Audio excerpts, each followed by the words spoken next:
Hey everybody, welcome to Bald Bets and Beyond with your two favorite bald betting prognosticators. Me, Kris Abbott at Kris Abbott, and this man, Harry Gagnon. Harry, what's going on, man? Glad to have you back for another week. Always, Kris. Can't wait. Got the trip coming up, leaving tonight. Very excited. Bears and Raiders. It's going to be great. Yeah, we're going to talk more about that London trip in just a minute. If it's your first time watching Bald Bets and Beyond, Harry Gagnon and I, we will lament some of our losses from last week. We will talk about some of the plays we like this week. We got into some hockey last week. It was well received, so I think we'll talk about it a little bit more today. And yeah, Harry, I guess the biggest thing to talk about right now is that as soon as you're done here, you're jumping on a jet plane and heading to London to join Joe and Ninja and Craig and Alec from our production team over there. What a time you guys are going to have. Oh, it's going to be great. We got a lot of stuff going on, a lot of coverage, a lot of games we're going to go over, Joe and I. We're going to have a lot of fun. It'll be good stuff. And have you been in England before? I went 11 years ago. I went for a festival in Amsterdam, but I was in England for a couple days, so it was a whole thing. England to Amsterdam to Germany. Went for a Springsteen ordeal where it was an outdoor concert. It was fantastic. It was great. So, yeah, I'm excited. It's been 11 years. That's really cool. Now, I think the statute of limitations has passed. What did you get up to when you were in Amsterdam?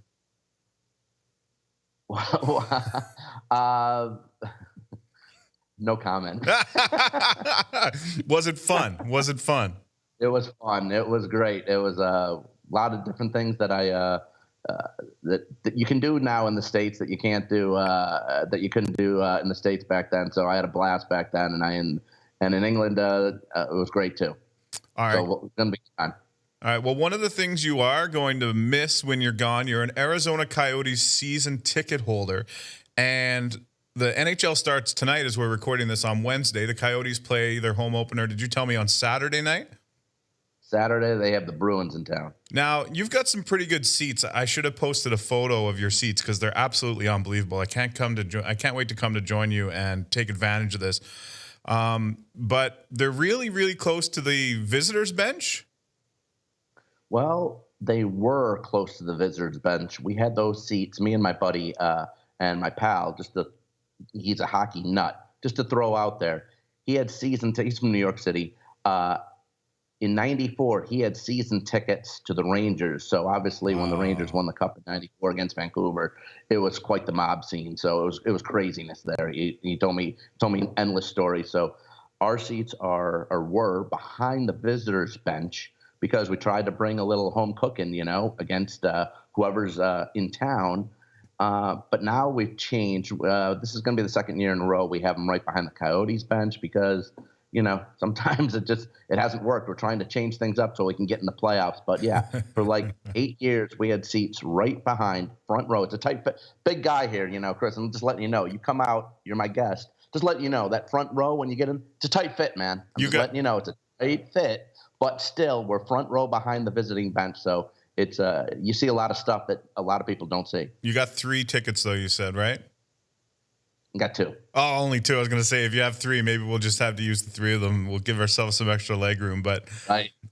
So I had the opportunity one time in my life to sit directly behind the bench, and that was in Ottawa. They were playing Vancouver that night, and I was sitting right behind John Tortorella, which was pretty cool. And I found myself, I spent more time watching what was going on the bench than I did on the ice. Was it like that for you? Oh, it's like that, yeah. And I'll tell you, a lot of times, like you can see, you're just watching the coaches just watch the game and then talk to the players, and they're actually most of the time pretty calm and know the game. It's a long game, so it's just take your time and pick your spots where you're gonna ride the refs or whatever you're gonna do with your players. Patrick Roy, I'll tell you this: when he was with the Colorado Avalanche as head coach. Animated as probably definitely the most animated coach I've seen with those seats, where he just goes crazy. He was going crazy the entire hockey game, where it's just he's yelling at the refs, yelling at his players, his coaches. He was on fire that night. I'll tell you that. we've seen interactions too between some fans and coaches. Rarely. We've seen some mascot coach interaction as well. Have you guys ever had any interaction with anyone on the bench? Well, I do have a little bit of a story where I knew it. Yeah. April 1st, I have the date memorized. April 1st, 2014. Just happened to be a regular season game. Winnipeg was in town, and Paul Maurice is the head coach for the Winnipeg Jets. Been there forever. And let me tell you, with that plexiglass that's in front of you, Chris, there is about a quarter of an inch separating the plexiglass. So you can get up really close to it. You can scream, yell, whatever you want to do. And believe me, the players and coaches can hear what you say. No matter how loud the arena is at the time, they can hear what you're saying. So me and my pal were getting a little animated that night and had a couple of cocktails and trying to, bring one home for the Coyotes. And I was riding Maurice a little bit hard for the game, for the entire game. And it was 1-0 Winnipeg right off the bat. Coyotes tie at 1. And I'm riding Maurice, like I said, and and a lot of times these coaches don't move. They hear it, but they don't move. Maurice moved his head to the left a little bit, like he heard me, and he gave me like a little bit of a glimpse. And then he looked back and focused in the game. Anyways, long story short, game is 1-1. Game goes to overtime. No score in overtime. Game goes to a shootout. Now, you also can see what the coaches are doing in terms of writing up plays on the chalkboard that they have, right there with the marker, and see what they got going on. But you also have to hand in, when you have a shootout, the 3 guys that you're going to have start the shootout. You have to hand it to the referee. Yeah, that's right. So, yeah. So I'm watching and I'm looking at who he's writing down, and I write and I scream through the little crack there. That's who you're going with? Really, Maurice? Come on, man. You're the head coach. Pick somebody who's really good. We're going to smoke you. And needless to say, it was a little more animated than that. I know, we might have some younger kids watching and trying to get into the stories and betting as well. So, whatever, maybe younger people. But anyway, he looks back at me after he hands the ticket. And I do have these ridiculous shorts on, by the way. I had a different, 18 different colors and shades. And he looks at me up and down and he says, "Nice shorts." He says to me, "Nice shorts." And it's pretty amazing that he's carrying what I'm wearing while he just gave the official who he's going to give to do the shootout. So anyways, the shootout goes on. The Coyotes lose.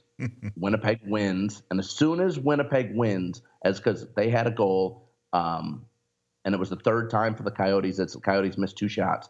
Third goal, Coyotes miss. So then they win. Winnipeg wins. Maurice just slowly turns his head around, looks at me, and I gave him the acknowledgement, like I nod in my head, like, you got me on this one. He nods his head at me too, gives me like the fist pump, like everything's cool, and he understood that I was trying to ride him a little bit, maybe too hard, and get a win for the Coyotes. So it was a good deal at the end. So, but he got the best of me. So a little bit of respect from Paul Maurice, who is he's got a good sense of humor. That guy, we've seen that through the years. So that's pretty cool, man.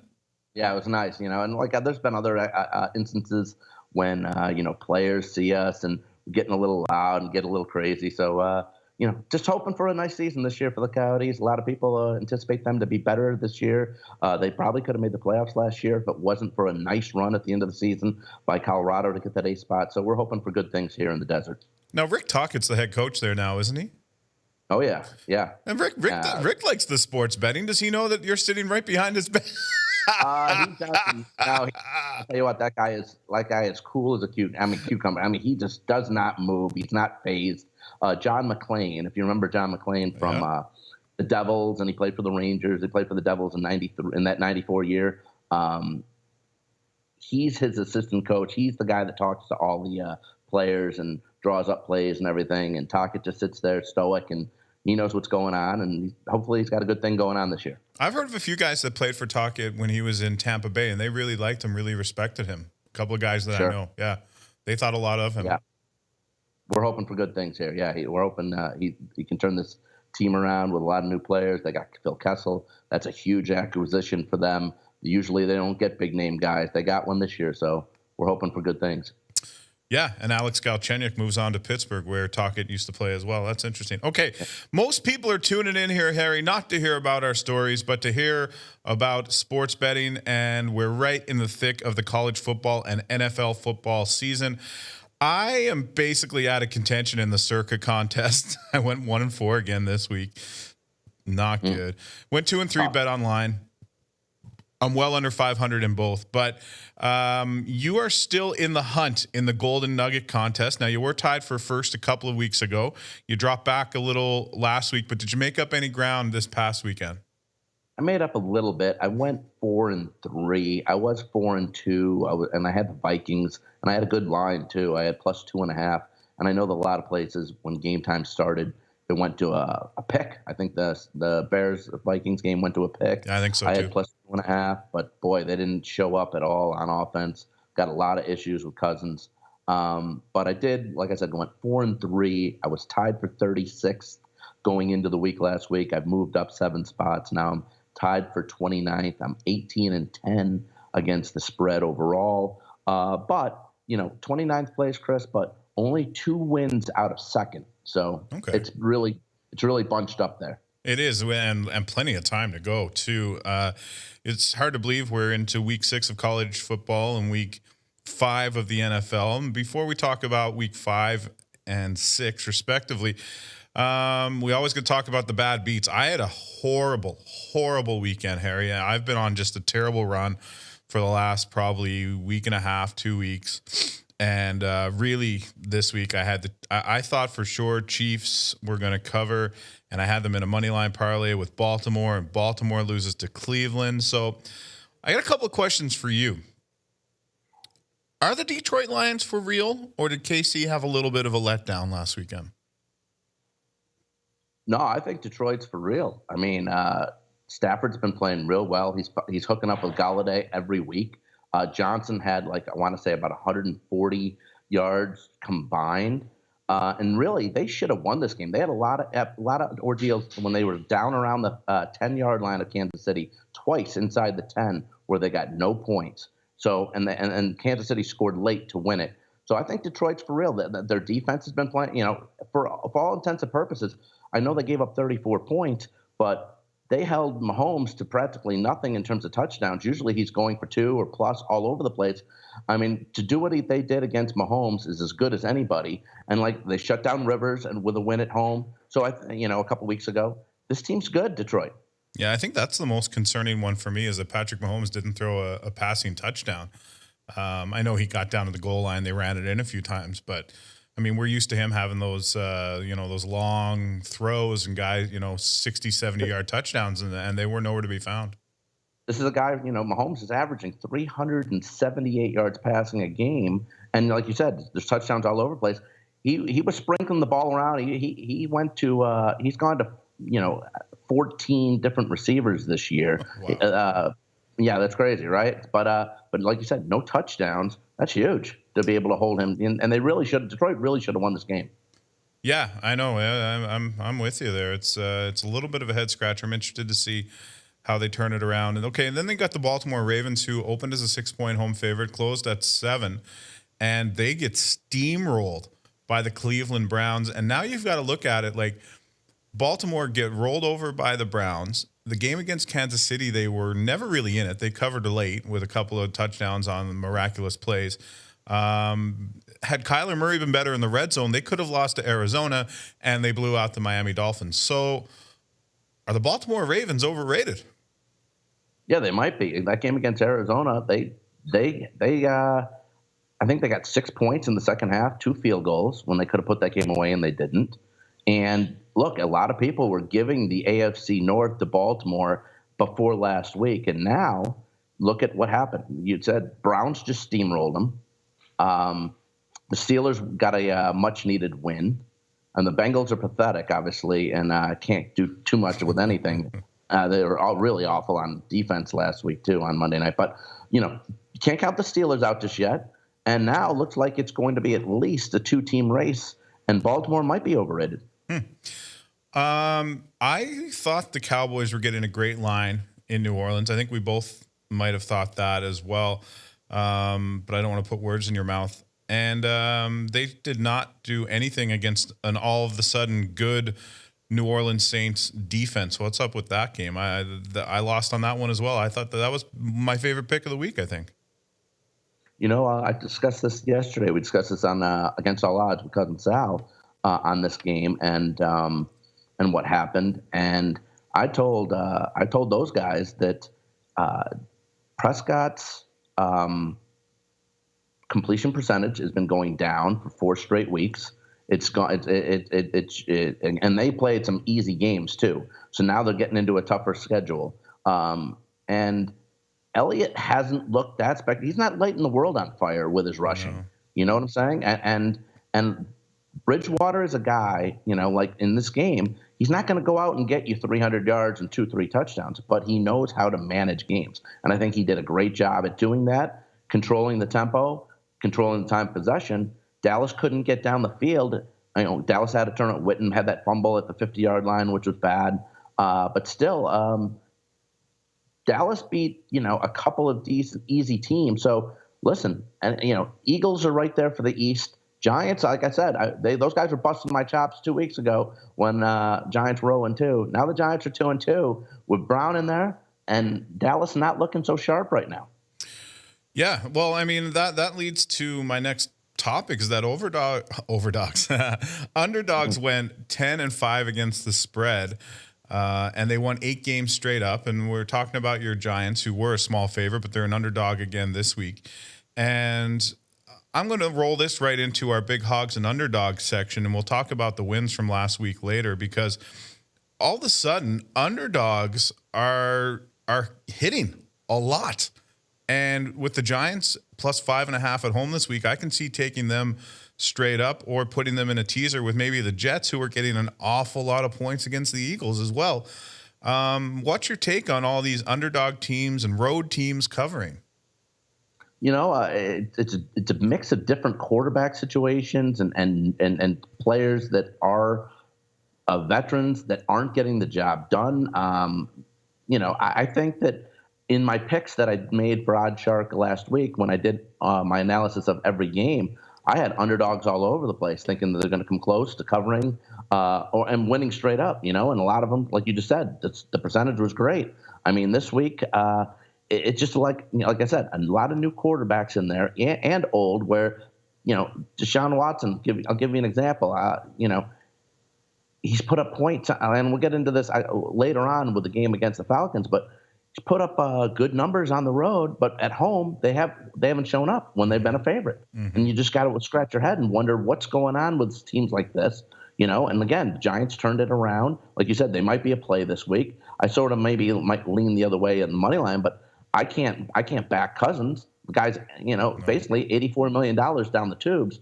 Where he cannot rely on Kirk Cousins to go out and win you a ball game if you need him to do it.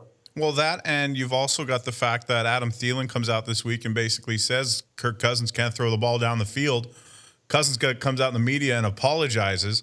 What the hell is going on there? So if Dalvin Cook can't rush for 150 yards and a couple of touchdowns every week, they're going to be in a lot of trouble. Teams are just going to game plan to stop Dalvin Cook and say, all right, Kirk Cousins, you beat me.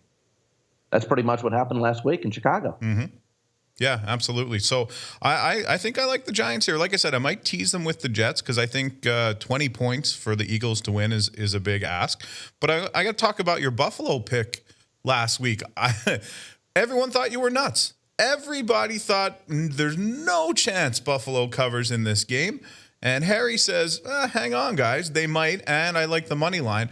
Not only do they cover, they had chances to win. And if Josh Allen doesn't get hurt, although his replacement was pretty much okay, you've got me convinced to take Buffalo as an underdog this week. And their defense proved that they are legit.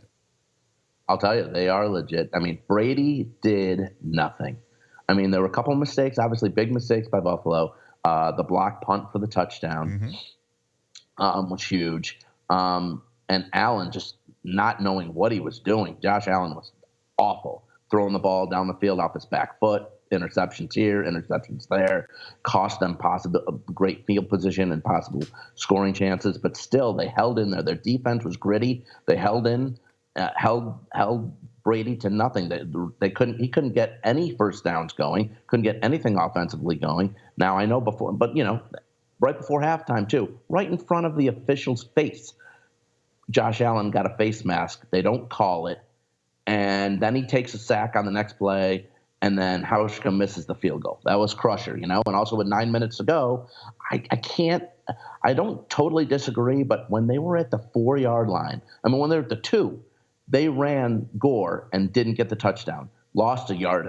They're back at the 4-yard line. So it was 4th and goal from the 4, 9 minutes to go, down 6. Now, if you're down 7, I understand going for it. But down 6, Chris, I think in that spot, you got to kick the field goal to be down 3. And I know if you don't make it, New England's pinned back. And I get all that. But still, I think you got to get down 3 and then roll the dice with your defense afterwards. They didn't do that.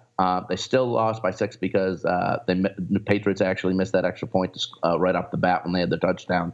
But the Bills get there with +6. But yeah, man, I made a lot of, I went a little crazy on Twitter this week saying the Bills were going to win on the money line too. But I did obviously, I did like the +7. But a lot of things could have happened. They could have won that game. Yeah, they could have, man. And you brought up Frank Gore, and this guy looked like he was drinking from the fountain of youth before the game started, man. He was all over the place, busting runs up the middle. Hit 15,000 career yards. He's in a very rare group now. He was unbelievable, I thought. Barry Sanders is next on his list. He's like I want to say he's about 250 yards away from Barry Sanders, so he should get that this year too. He looked great, breaking tackles. He was huge for them, And I understand, trying to get the touchdown there, like I said, with 9 minutes, punching it in with Gore. But running it up the middle, straight up the middle, that short of a distance wasn't working for the Bills when they were down that close in the first half, too. But still, look, going forward, Frank Gore is a valuable commodity that they have that's going to be it's going to pay dividends to them down the road, and maybe playoff spot. You could see me doing a New York State teaser this week with all 3 underdogs, teasing them up, a couple of units on there. I might go for that. Might see if I can get my citizenship back in New York State. All right, so that's my 2 NFL plays for underdogs this week. What do you got? You know what? I do have the Jaguars +3.5. I like it. Carolina. Look. Minshew mania, right? The guy's amazing. Brother Bry on our Against All Odds podcast a couple of weeks ago gave him out as our offensive rookie of the year at 15-1. Brother Bry's been on the show with you. Absolutely. You guys, and now he's down to 3-1, Leonard Fournette finally did something. He had 225 yards on the ground last week. So that's another bonus that the Jaguars can use where you don't have to put all the pressure on Minshew to get passes down the field and move the field. If Fournette's running the ball, you got a lot of upside there, and they are 2-0 against the spread on the road. Carolina is 0-5 in its last 5 as a favorite. They're 0-2 at home. Scottsdale's own Kyle Allen has been great. He's been a huge deal for Carolina in getting that offense running and winning these games that they've won on the road. Showed a lot of poise last week to get the job done against the Texans. But I just don't trust him laying more than a field goal. Even though they're home, I'm going to take the Jags +3.5 here. And I'm also going to take the Browns at +3.5 on Monday night. Another primetime game for the Browns. This is number 3 in 5 weeks. It's pretty amazing. I don't think we've seen the Browns in primetime 3 times in the last 15 years. And we've seen them this is going to be 5 weeks. But I'm going to take a shot with the Browns. Look, the Niners are 0-7 in their last 7 games after a bye. 0-7 straight up, last 7 after a bye. Maybe this slows them down because they have looked really good. I will say that. But I'm going to take the 3.5. The Browns are 10th in the NFL in total offense. Nobody saw what we saw last week. Nobody saw coming. Nick Chubb was unbelievable. So I'm going to roll with Baker and the boys on another primetime game. This is a situation where San Francisco might be a little hesitant in their offense, like I said, being off a week. New role for them to being on a primetime game. I'll take the Browns here more than field goal as well, plus a 3.5. I think I like that too, and I think you've got to consider the fact that San Francisco played a very, very sloppy game with Tampa Bay, a couple of pick sixes. Then they beat a very, very bad Cincinnati team, and then they turned the ball over 5 times and somehow escaped with a win against Pittsburgh. So San Francisco, to me, is still unproven, and I'm completely content taking the points with Cleveland here. Yeah, I think it's especially if you wanted to maybe in a 7-point teaser. Like I'm not huge into teasers, but if you can punch that to 10.5, it looks pretty good. Yeah, for sure. Okay, quickly for me, a couple of college underdogs that I like. This game, when I looked at it earlier today, was plus 6.5, now down to plus 6. And that's the Boston College Eagles at Cardinal Stadium to play Louisville. Louisville does nothing for me. And Boston College, I thought they did a really good job hanging in there against Wake Forest last week. They lost eventually by 3 points, but I really liked the way they played. Wake was a 7-point favorite in that game. They've been competitive, and they got A.J. Dillon, the running back there. He's really, really good. And as for Louisville, I don't know. They came up short by 11 to Florida State. They lost by 18 to Notre Dame. And they've got a couple of cupcake wins. Chris, they should have covered that Florida State game, though. Me and you were texting during that time. I know you had them. That late score by Florida State, and then they didn't score back the other way when they could have. They really should have got that. That game was closer than 11. It was. But I'm going to take Boston College there. And then a game that I probably going to regret, Harry, and I said after week 1 I wasn't going to touch this team, but I thought Northwestern looked okay enough last week for me to take them plus 7.5 against a Nebraska team that got absolutely smacked around and demoralized last week. Boy, was that something else. I know I had released I made a case for Nebraska and the over last week, and actually after everything's said and done, they had 55 points at the end of 3 quarters, and the over was 67. No points scored in the 4th quarter, but you can understand when the blowout is happening like that bad that teams just cool it in the 4th. But yeah, Nebraska. I mean, I don't know. They went after and got Scott Frost from Central Florida, and this is not what they have expected to do in the second season. Last year was bad. This year, a lot of good things were expected for Nebraska. Not looking good for Scott Frost and the Cornhuskers. Yeah, they scored a lot of points against teams that weren't necessarily that strong defensively. If Northwestern is anything, they're pretty good defensively. So I think this is a low-scoring game, and for Northwestern to keep it within 7.5, I'm okay. I just looking back at the Nebraska over their last few games, they played a 9-6 game against Michigan State last year. They scored just 7 against Ohio State. So somewhere in there, I think it's fair to say that's where the Northwestern defense is.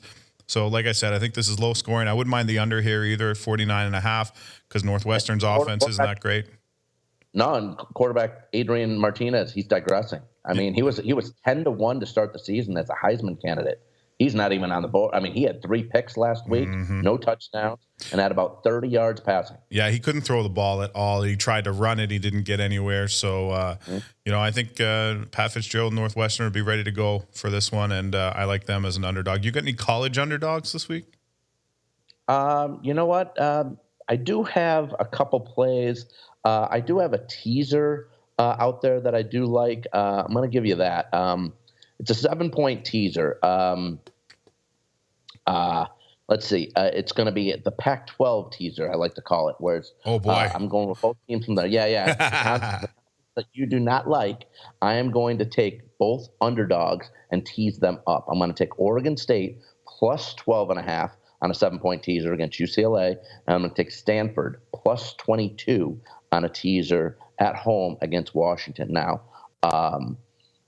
Oregon State has been putting up some numbers. They're 31st in the NCAA in total offense. They're getting 483 yards a game. They put up 36, 28, 45, and 28 in points in their games.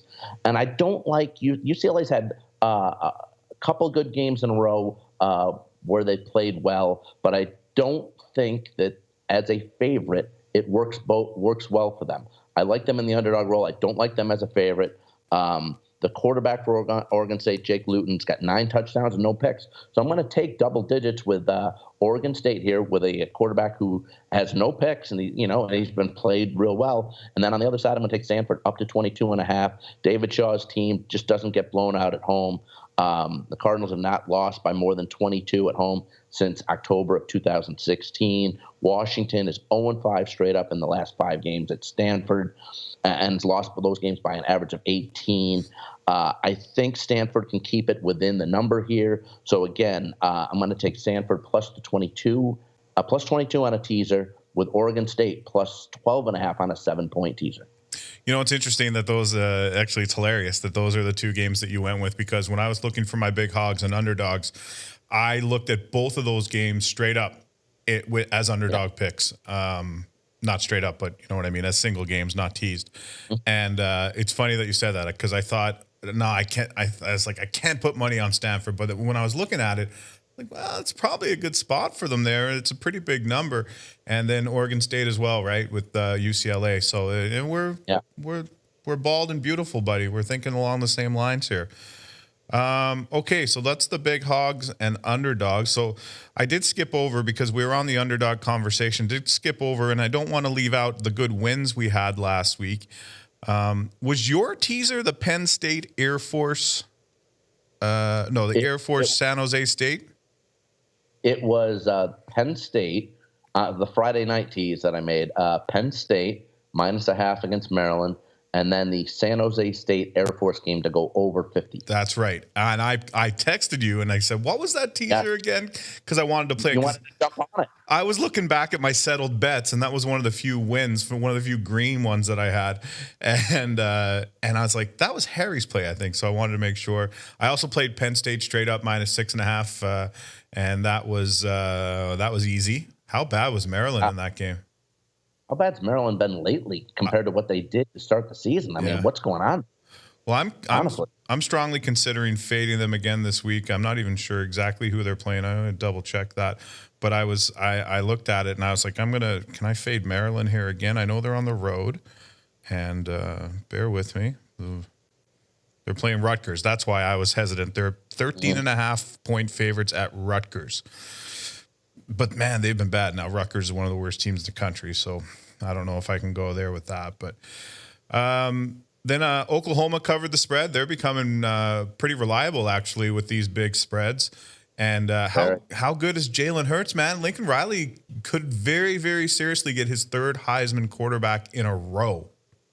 Yeah, I think he's the favorite now, right? He's a little bit over Tua. Yep, a little bit. It just doesn't. I mean, Oklahoma they got Kansas this week too, and TCU rolled Kansas last week. That was one of my picks in the Golden Nugget contest, and it doesn't. Oklahoma can pick their number, pick whatever number they want. Basically, it seems like. Yeah. Speaking of numbers, Trevor Lawrence 50-1 now to win the Heisman. Listen, man, Clemson ranked number 2 in the nation now, but they did not look good against UNC. Like, things were. Etienne was invisible. I know. I don't know what to, I mean, nobody thought it would be this close, especially with North Carolina, the way they, have like they 2 weeks ago lost to my boys, Appalachian State. How good are, I love that. We'll get to that in a second. But it's again, North Carolina is a team where in their games, they have played the level of the competition all year long. The one game, the highest differential in a game has been 6 points in their game. So no matter who they're playing, they're in the game, even if it's a lesser competition or a better team. And I don't know about going for 2 there.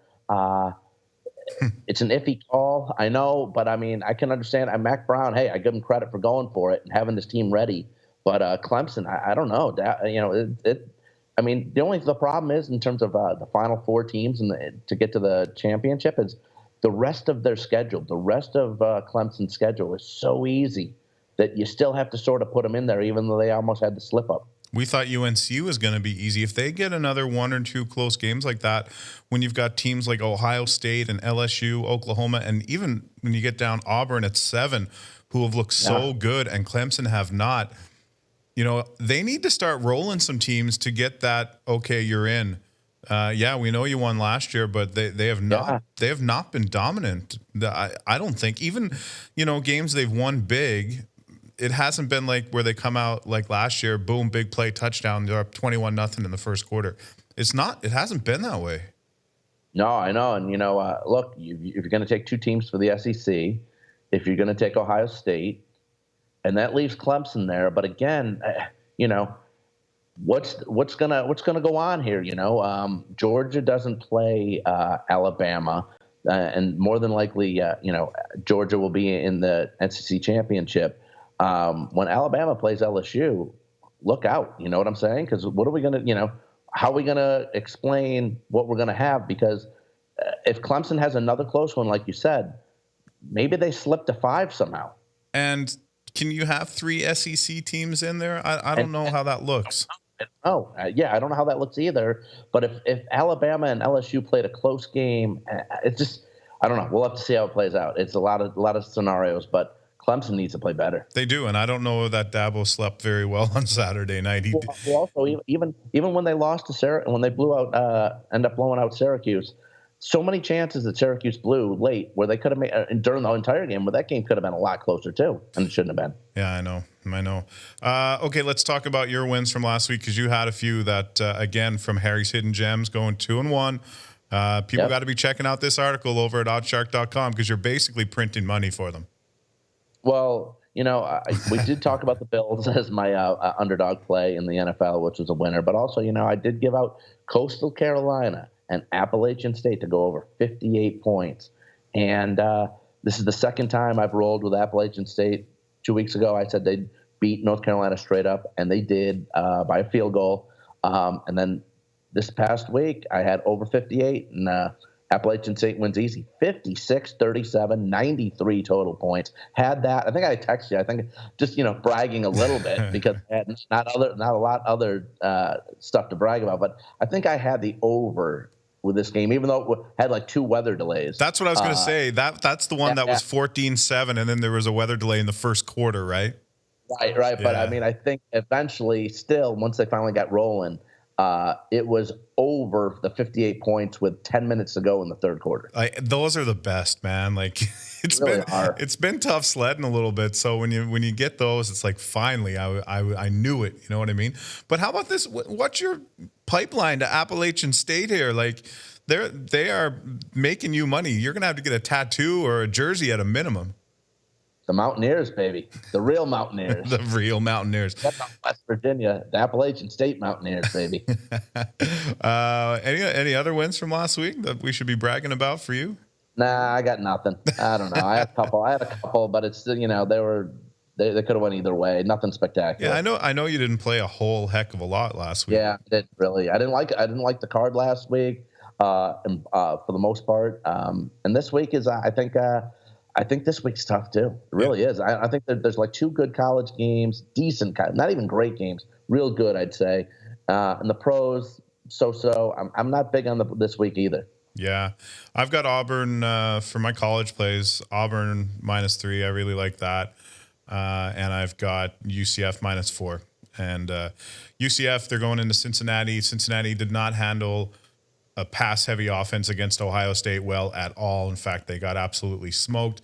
UCF looked a lot better last week than they did in their game against Pitt, so I expect them to go back to the air. And this is one of the smallest spreads we've seen for UCF in a while.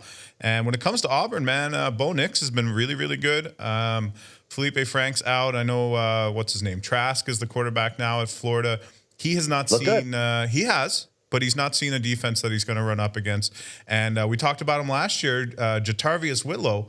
This guy is he's awesome. What's he got, 7-9 touchdowns or something for Auburn right now? They look really good. And then Bo Nix, that arm is no joke. He can fire the football. No doubt. But you know what? This is another thing. I know you're on Auburn. I do like Florida a little bit the other way on a 7-point teaser, maybe getting up to 10. I'm just letting you know. Be careful. Florida's last 4 at home as a home underdog, Not only are they 4-0 against the spread, they're 4-0 straight up. All right. I know it's different when you go down there. They beat LSU, and I know it's on Against All Odds last year as one of my plays during the regular season. It was right around this time, week 5-ish. I had them straight up as my best bet that week, and they beat LSU. They did. I know. Yeah, that's a good point. Maybe I'll take a second look at it. But I don't think I wouldn't tease Auburn down to 10, but at 3, I like it. Gotcha. Yeah. All right. Okay. Give me your college plays. You already gave out the Pac-12 teaser. You got anything else? Yeah. I love this Eastern Michigan team, but are you season ticket holder there or what? Ypsilanti, Michigan, baby. That's where they're from. Booster Club president. I do like them to win the game, but also more than liking the game for them to cover, they're playing Central Michigan, and I like the game to go over 52.5. That quarterback for Eastern Michigan, Mike Glass III, he's got over 1,100 yards, 12 touchdowns. He's got 4 receivers on the team that have 170 yards or more through 4 games. They've scored 30 or plus in 3 of their 4 games. Central Michigan is giving up 31 a game. I'm looking for Glass to expose this Chippewa defense. I can see this game being, again, like I said, Eastern Michigan getting into the 30s, maybe even hit 40 this week. Central Michigan gets 21. Game lands around 62. They get the over 52 by about 10 points. All right, cool. In my notes here, it says to ask you about a money line parlay. I do have a money line parlay. Let's see here. It is a 4-teamer, it's a 5-teamer. Sorry. Whoa. 3 college, 2 pro. Yeah, I'm gonna go, but all money lines on favorites. Okay. I don't like laying the points, like I've mentioned before. I'm gonna take Liberty minus 210 on the money line. They're playing well. They're playing against New Mexico State. It's an awful defense. They've given up like 30 plus in every game they've played this season. We could see that Liberty lighten them up for 40. Texas at minus 420. I know Texas is banged up. They're at West Virginia, but still should be able to pull that game out. Miami minus 550 against Virginia Tech. They're home. I don't see them losing at home. And this may be, I don't know about you, but this is maybe the worst Virginia Tech team I can ever recall. All those teams that they had great teams with under Frank Beamer, this Virginia Tech team and this program has gone downhill. I know you're on the Giants a little bit. You like the feeling there. I like the Vikings to still win the game at minus 220. And again, heavy dose of Dalvin Cook. Let him run the offense. The Giants still, I know they played great defense last week and only giving up a field goal to Washington. But before that, the Giants had been averaging 31 points a game giving up on defense. I'm not sold on them playing 2 great games in a row. Minnesota's coming off that loss. I think Minnesota gets it done and beats the Giants in MetLife Stadium. And the game I'm going to throw in there as well. The Bears, minus 225. Their defense is just too good. Oakland's 1-5 versus the NFC in their last 6. And the Raiders went to Seattle, played Seattle last year in London and lost 27-3. So that's a Liberty minus 210, Texas minus 420, Miami minus 550, Vikings minus 220, Bears minus 2.25. I believe that pays about 3.5 to 1. Oh, that's pretty good. Okay, I can get behind that.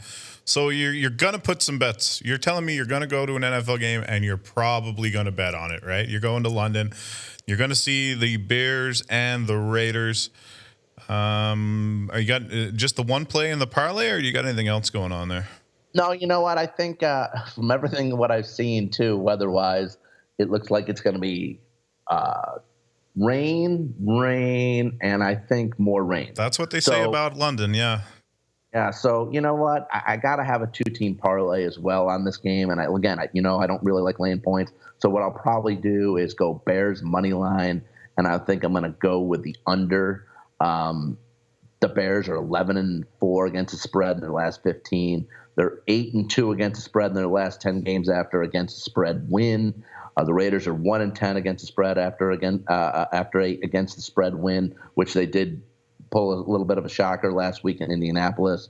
The Raiders are 1-6 against the spread before a bye week, which I think is huge. And the Bears games have gone under 8 of the last 9 with an average of 29 points. And 7 of the last 9 Raider games have gone under when they face a team from the NFC. So under 40.5, and the Bears on the money line minus 225. Little 2-team parlay there for the game that we're going to. I'm really loving the under here. This Chicago defense is unbelievable. I'm a little bit nervous we're going to see a Chicago-New England Super Bowl that is like 6-3 because these two defenses are just almost unbeatable. How bad, I know what you just said about the Bears defense, and I couldn't agree more, but how boring has it been watching Bears games this year? The opener against Green Bay stunk. Last week against Minnesota stunk. The Monday night game the week before, aside from that second quarter where Trubisky was hooking up with Gabriel, the Bears offense hasn't done anything, and their defense has been stellar.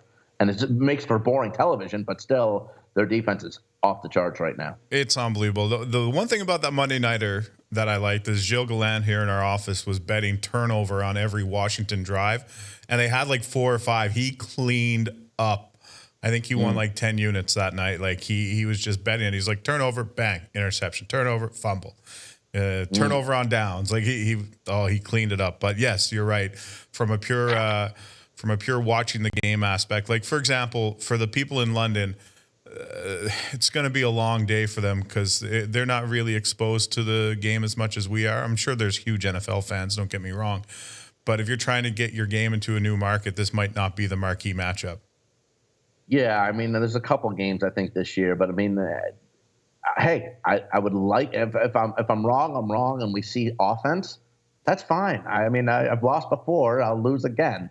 But still, it's going to be interesting to see if the Raiders can do anything on offense against this Bears defense. And, maybe the Bears don't get much on offense either. I see this game really – I think this is I hope not exactly that bad, but I see this something like the Vikings game last week again when the Bears played. I see this being a 17-6 game. Oh, absolutely. I'm right there with you on that.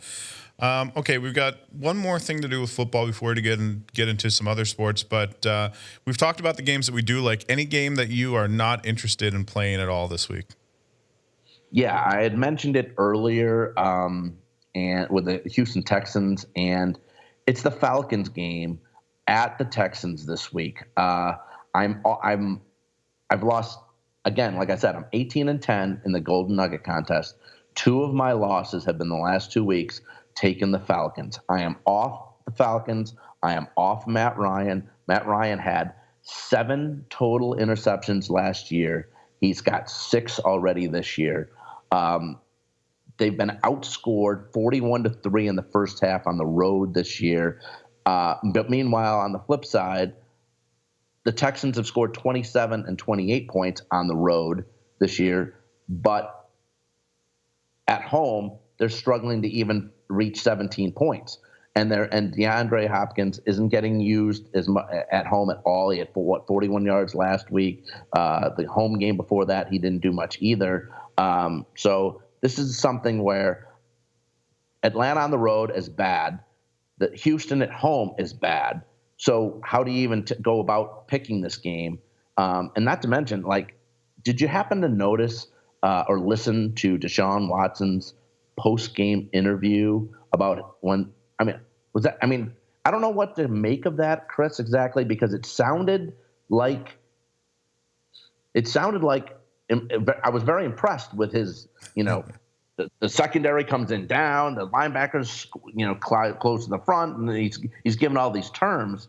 But what did that really get? It still made you think this guy still doesn't get it, and he's kind of weird because he's frustrated. And I didn't know what to make of that really. What I'm taking from Deshaun Watson is we've been shitting on the Houston offensive line, but he just hangs and hangs and hangs and hangs onto the ball until somebody gets there.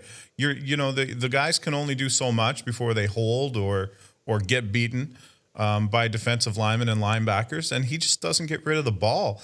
And I asked the question earlier today, is he so confident in his arm strength because he can fire bullets? Is he so confident in his arm strength that he thinks he can wait longer than most quarterbacks And that's fine. I understand that. But he doesn't get the ball off. Teams double team Hopkins, and he's not getting it to anybody else. Yeah, he's not getting it to anybody else. And also, like, I think he's staying in the pocket a second too long. And almost like it's like when Russell Wilson past years would take off running, he'd have 90 yards a game rushing. He's not doing it that much anymore either. But I think Deshaun Watson, once he does it, his strides are so long and he's so good at doing it, but he's refusing to do it as well. He wants to stick in the pocket. He wants to stay there, and it's not getting them any offense, especially when in these games at home. They were a 8.5, 9-point favorite a couple weeks ago against the Jags. With the final, they pulled out a 13-12 game. 13-12, yeah. And last week against Carolina, they had no offense either. No, and that's why I like under in that game, under 48.5. I think, my only fear there is that Atlanta made Marcus Mariota look like Joe Montana last weekend. And hey, you know what? Mariota, say what you want about him, and I'll say a lot. He's got 0 picks this year. Yeah. Well, when your receivers aren't covered like they were last week, it's not a big issue. Well, I'll tell you, on Against All Odds this week, the guys busted my chops because we went over 3 games, and this is one of the games we went over is the Atlanta-Houston game. And like you just said, you like the under, and I said that I gave out the over, but I gave every reason why the game should go under. And Sal's like, but you say you like the over. I said, I know, because I can't be right with Atlanta ever this year. So it's not going to work. It's not going to come in for me. The under's not going to come in. So I'm going to go the other way. I'm going to go the over, even though I like the under. Yeah. No, hey, man, trust me. If anybody knows a bad feeling this week, it's me. When you have teams that just don't do it for you and you're on the wrong side, sometimes you just got to go the other way. I know. Yeah, you're absolutely right. Okay, let's move on from the NFL and college football because we've got some other sports going on that we want to talk about this week. Let's start with the National Hockey League, which drops the puck tonight. We talked some NHL off the top. I've got the Ottawa Senators plus 1.5 at even money tonight. I think this will be released before game time. I'm pretty sure that it will, so I don't mind talking about this now. Ottawa plus 1.5. They've won 6 of the last 8 trips to Toronto where the game's being played. Their head coach, DJ Smith, is a former assistant with Toronto as of last year, so he knows the Leaf system's in and out.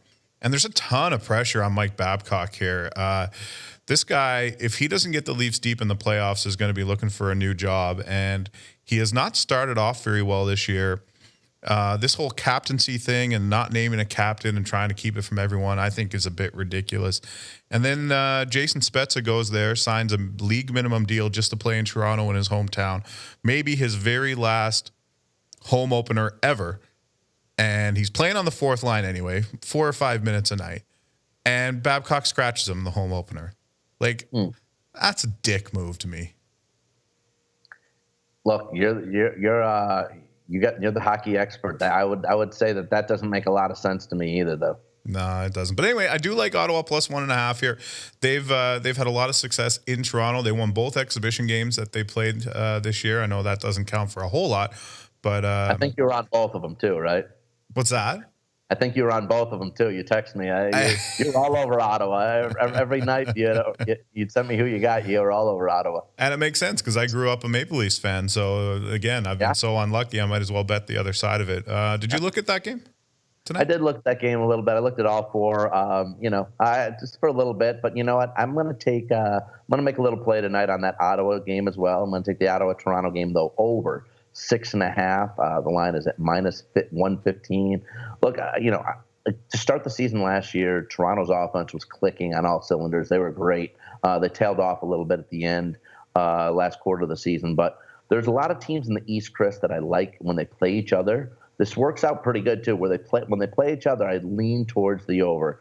And those East teams are Ottawa, Toronto, Montreal, Columbus, the Flyers, and Pittsburgh. I'm going to keep track of that this year. When those teams play each other, I like going over. So I'm going to go over 6.5 on Toronto, Ottawa tonight. Okay, that's interesting. It's funny you bring that up because last year on those NBC afternoon games, like 1 o'clock start, 2 o'clock start, I found that teams in the Metropolitan Division on those afternoon starts on the weekend, overhit. Like, I didn't keep track, but it seemed to be like 80% of the time. And I'm gonna track it this year. And I don't know if it's the early start on the weekend, the familiarity, if it's an afternoon game and maybe they played the night before or they traveled in the night before. I don't know what it is.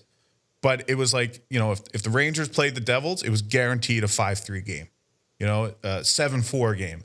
And Flyer games seem to be going over no defense with the Flyer games at all on those games. That's right. And the Flyers play a lot of those afternoon games. Those are the teams, I guess, that East Coast market, right? They have the Devils playing a lot of them, the Rangers, the Flyers, and Boston. And Boston is in a lot of those as well, and they score a lot of goals. They're pretty good defensively, but I just always found that those went over. So I'm going to keep track of that this year too. Anything else? Was that your only NHL play for tonight? What was it? I'll be watching. I won't be watching. I'll be on a plane, but I would like to see.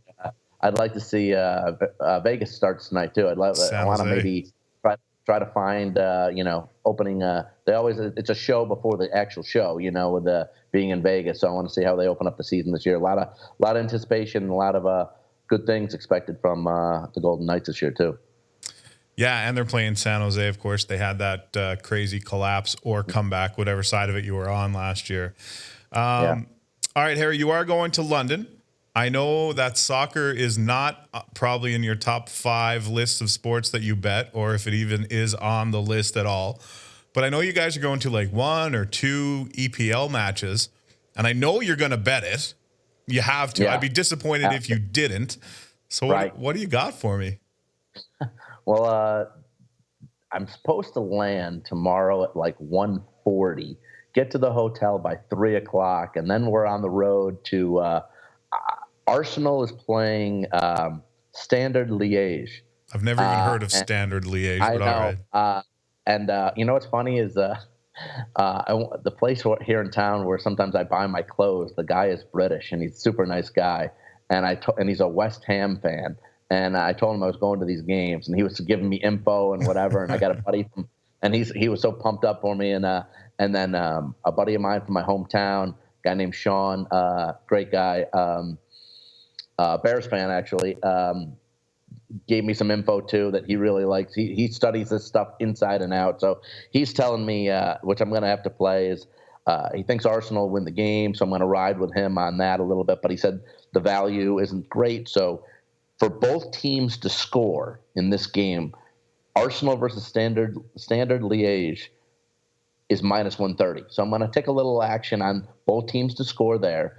And then on Saturday, we're going to West Ham against Crystal Palace. Ooh, that's a good one. Yeah. And West Ham is the better team here. They'll probably put up 2 goals. Minus a half in regulation time is minus 105. So I'm going to go with West Ham, even though on the road, minus a half at minus 105. Now, I saw when Joe and Alec and Ninja left here today, they actually had West Ham jerseys. I don't know if they've got one for everyone, but there's a couple of West Ham jerseys floating around. Yeah.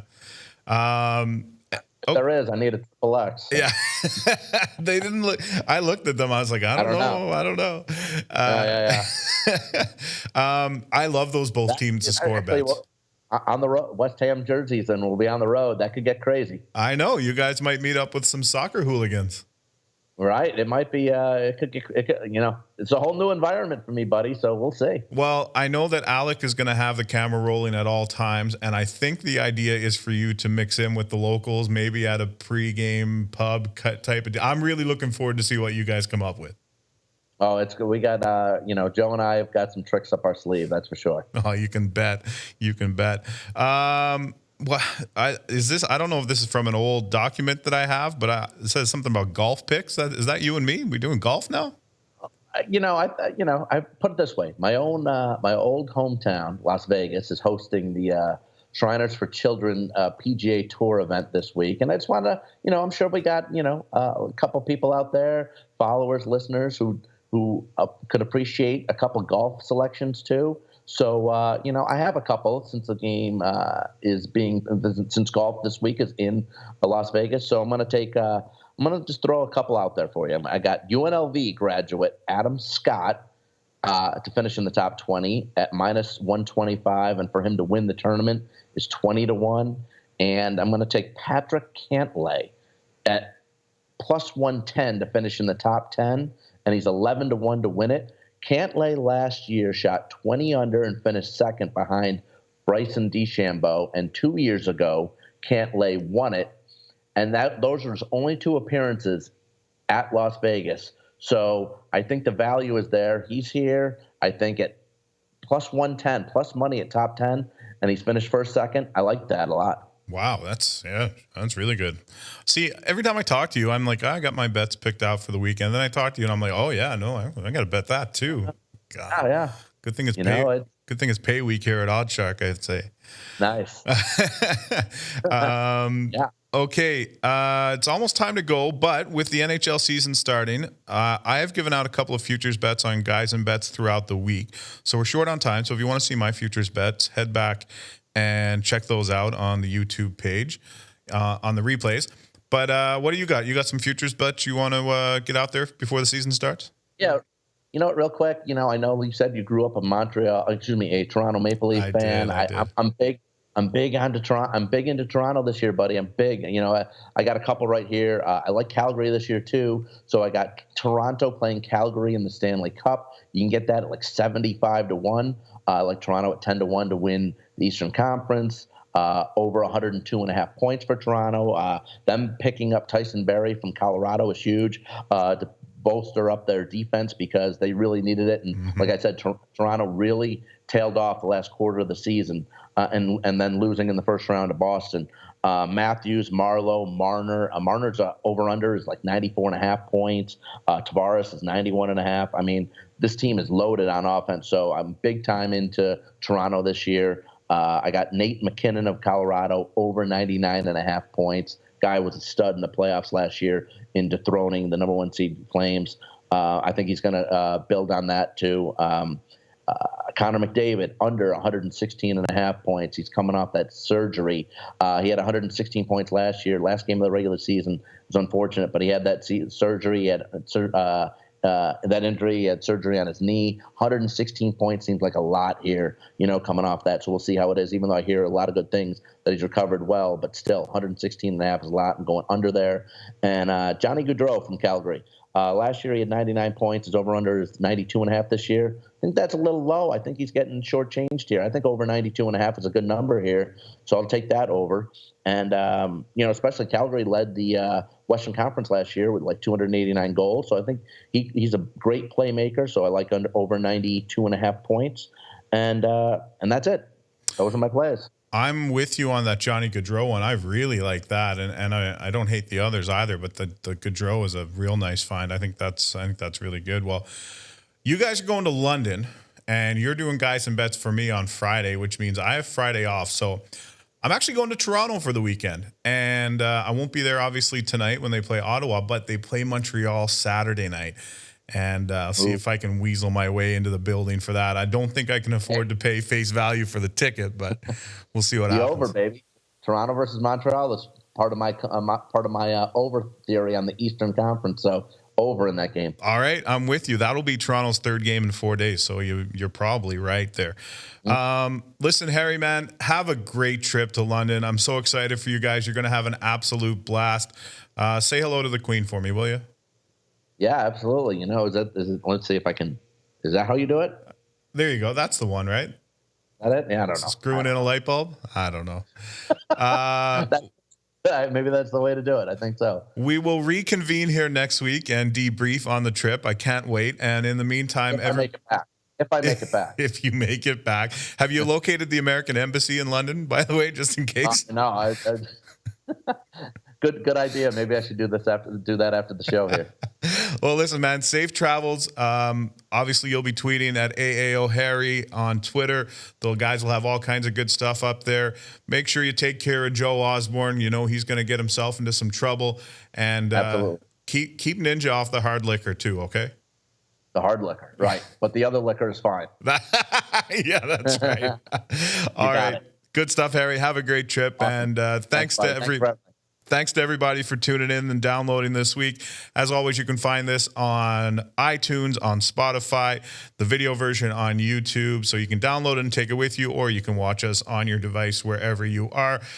For Harry Gagnon, I am Kris Abbott. Thank you very much for tuning in, downloading episode 5 of Bald Bets and Beyond. Good luck to you this week, and we will see you when Harry may or may not get back from London.